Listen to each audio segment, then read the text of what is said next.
Hey everyone, it's Rye bringing you a ramble on Nubia. Nubia, for a long time, was a heavily criticized civ. After the original nerf of Nubia, which removed one food from floodplain tiles, which was very, very strong. But after that got nerfed, a lot of people kind of thought that the Civ was relegated to irrelevancy or wasn't super strong. But what tournament has shown, and frankly, what a lot of really strong players, namely Kuba and Miota, have showed me, is that the Civ is far better than I had previously expected. It is very, very consistent. It's very strong. And the previous shortcomings I thought it had are mitigated by if you alter your play dramatically. Now, I don't think there is a better civ in the whole game to represent what tempo is in Civ 5 like Nubia does. Nubia is the tempo civ.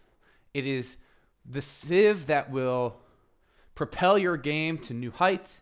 It'll make your game feel substantially stronger than it should, and makes tradition a very consistent tree, regardless if your land isn't incredibly strong. If your land's very strong and you have Nubia, you're going to have a record-setting game. But let's say you don't, and you have normal land, you can still play tradition. You'll have a very, very fast, very competitive game. You'll be able to outsim anyone. You'll have great timings throughout, at least the first two timings I'll talk about. So, all in all, Nubia is very strong, and it's because of the tempo.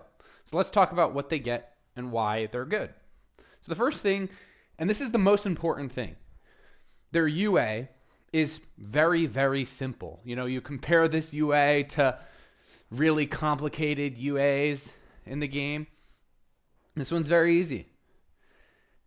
You start with your UU. That's it.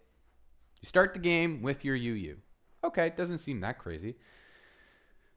And you have desert bias. Typically not a good thing, but I'm going to argue right now that desert bias for Nubia is actually a good thing, and it's something that Nubia, because they're Nubia, can take advantage of. Okay? So what's their UU? Well, it's a scout, but it's also an archer that has 3 range. Okay? It doesn't upgrade from ruins. But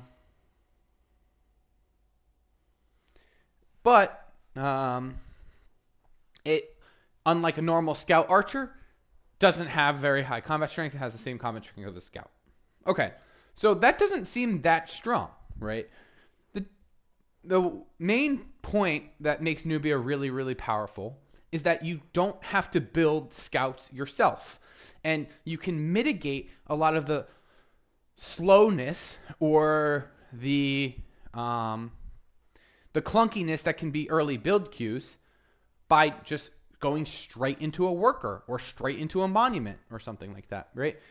These are all different options you have as Nubia that really no other civ can do in the game, because every civ needs to build scouts.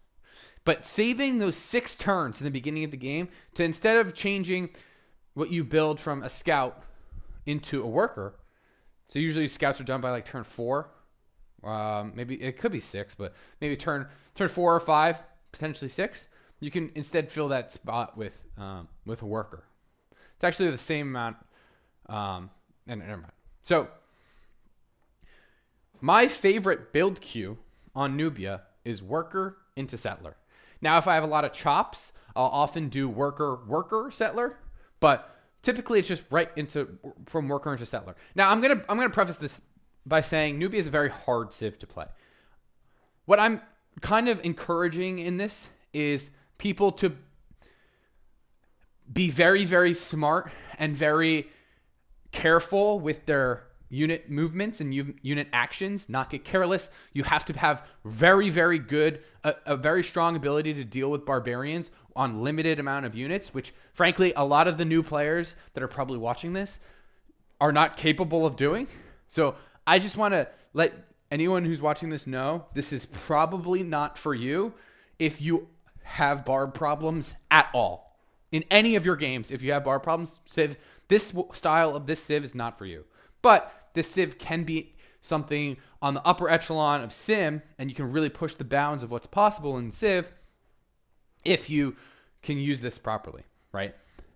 So what makes Nubia so good, and why does it only need one scout to function properly? Well, the first thing I'm going to say is you're not only building one scout, or you're not only surviving on one scout. Eventually, you're going to build another one. But for the initial beginning, you're only on a warrior and a scout. Now, why is that important? Well, usually most scouts will come out on turn 3. So people have their first scout on turn 3. You, at this point, have had a scout and a warrior for 3 additional turns, which means you're substantially closer to ruins than they are. You've done a lot more scouting in the time that they could have. And importantly, your archer can't upgrade, which means you're substantially more likely to get pop ruins as Nubia than any other Civ, with the exception of Shoshone. So, and not only that,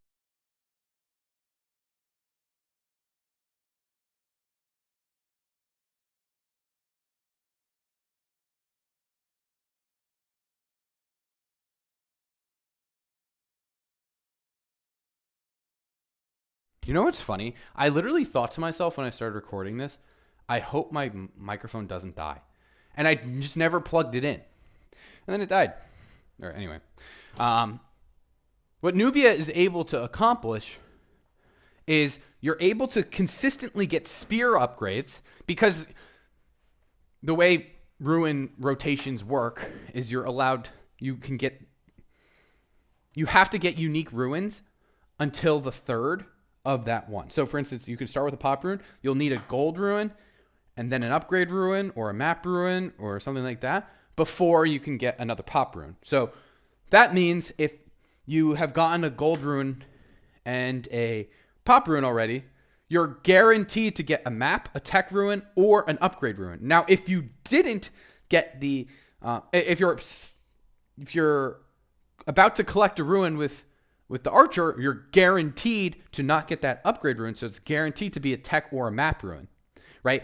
Similarly, you have better odds. So essentially what I'm saying is you have pseudo better odds of getting upgrade ruins that turn out to be more useful, like a spearman, into tributes, which is all incredibly good for early tempo, right? You could get spear upgrade into tributes, into, buying a worker or something like that. Could be very good.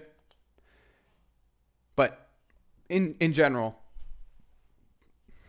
the ruin RNG is very, very favorable for Nubia. And it's unlucky, in my opinion. You're unlucky if you don't get a pop ruin. You're pretty much borderline guaranteed. So Civ has a very high ceiling, but also has a very high floor. It's very all around. The timings it wants to focus on are Arty or Expo. I'll tell you about that in a second.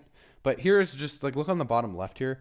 Turn 6, this is one of the games, and then turn 13. So turn 6, I'm starting my settler, right? This is not going to be a 7 turn. It's going to be like a 4 because I'm about to chop twice. Then turn 13, I'm about to finish a settler. And I'm 5 pop, right? So this is, both of these are taken from games from my YouTube. So feel free to check those out. They're both very, very strong games, very cool games. Would definitely recommend that. Also, what else does Nubia get, right? Everyone needs like a UI or Nubia's unique building is a furnace or a forge, blast furnace. It's a forge. Typically, forges are one of the most underappreciated buildings in the game. They're very, very strong, but you won't see the sim effect ever because it's one hammer on an iron tile, which usually doesn't matter. But it's 15% building towards units, which is the same thing as a workshop towards buildings, right? So Forages are very good, but oftentimes they're overlooked. Nubia encourages you to build them. In fact, it's a 4 culture building, which is insane. Like that's instead of building 2 amphitheaters, you could just build a forge and work your iron tile, right? Minimum 4 culture building. In addition to just being a good building, if it had the 4 culture, it'd still be good.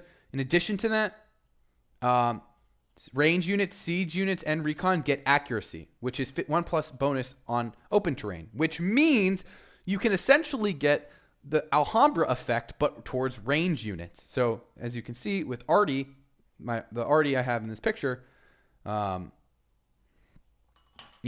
it's very easy. If you're autocracy and you have total war and military academies and all that jazz, you can get some really, really crazy stuff.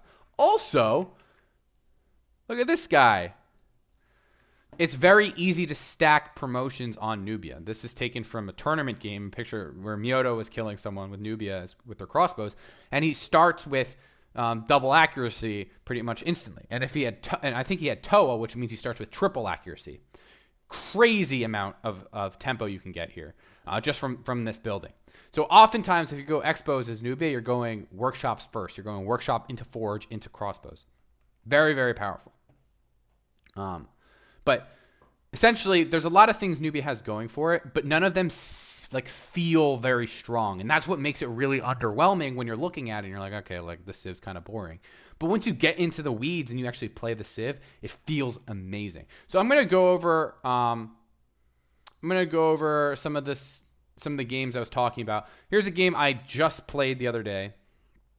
So it's turn 0. I already found 1 ruin. I found another one right here. So it's turn 4. People are just getting their scouts, and I'm about to, and I already got 1 pop rune. I got a map rune. It looks like did I get a gold rune too? No. I'm not buying a scout. Shut up, Clausen. I don't know. But the point is, I have a ton of this map already uncovered, and I'm in no need of getting any additional scouting, because I already have everything covered. I'm doing my full circle. I'm gonna go get a worker steal right now. I'm totally fine. And then as soon as I need settler escorts, I can build another scout. So here, my scout down here is going to be scouting a little bit more, but this is the thing I want to highlight here. So I'm going to skip ahead a good bit. It's turn 19. I already have a settled down, another settler out, and another settler on the way. That means if I'm going to go 4 cities here, and typically tradition goes 4 cities. This is why I say it's a great tradition civ. I'd be done on turn 22. Done settling on turn 22. Sometimes you play Liberty or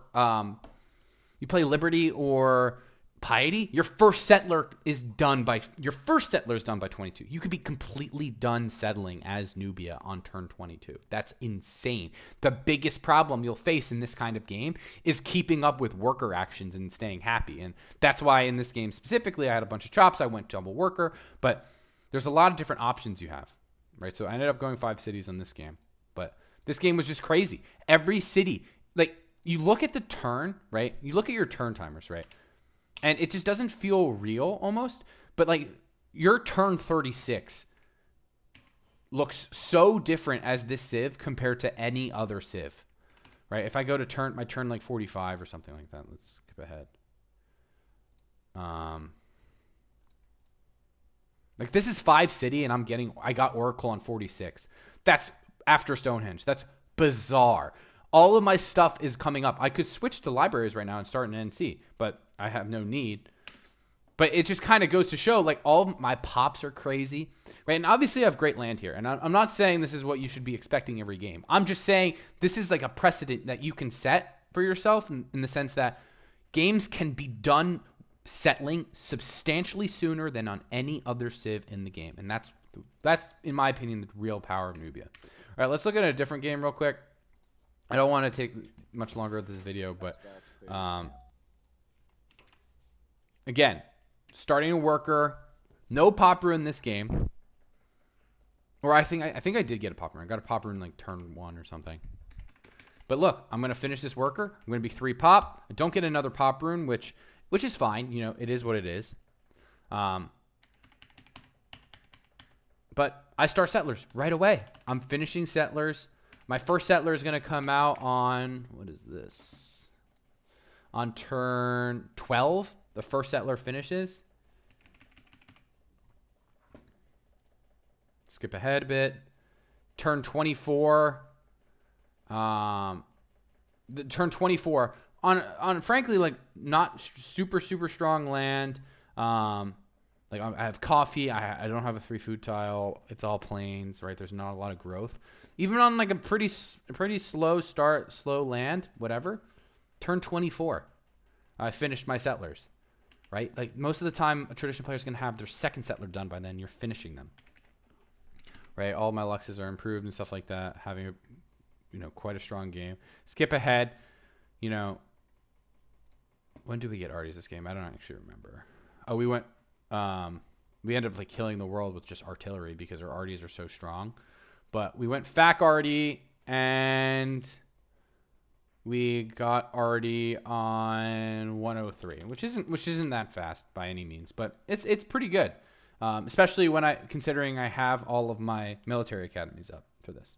So anyway, that's all I really wanted to cover. I think Nubia is a incredibly underrated civ. They have so many options of what they can do. You can play the civ wide. You could play it tall like I tend to. But a lot of people like playing it wide. You'll go Monument first if you're like leaning wide or something, or maybe go Worker into Monument, and that's totally fine too. And then you just start Settlers right after the Monument. Right? Or you go another Worker or something like that, and you're going to have a really fast game. I think Nubia in general, there's a lot about it that isn't super obvious, which makes it really good. This actually could have been 102, but which it's not super intuitive what makes it super strong, but because of all the different options you have, and because how open your build queues are in the beginning of the game, Nubia is very versatile. It is super fun to play, and would definitely recommend trying it if you guys haven't yet, because it's one of those civs where if you get enough reps on it, and you learn to manage the early game, this can be a civ that most people won't think about, they won't put much thought into, but it can be terrifying to play against if the person that you've played against has proven that they know what they're doing on Nubia. But anyway, that's all for this video. Thank you for watching, and I will see you next time.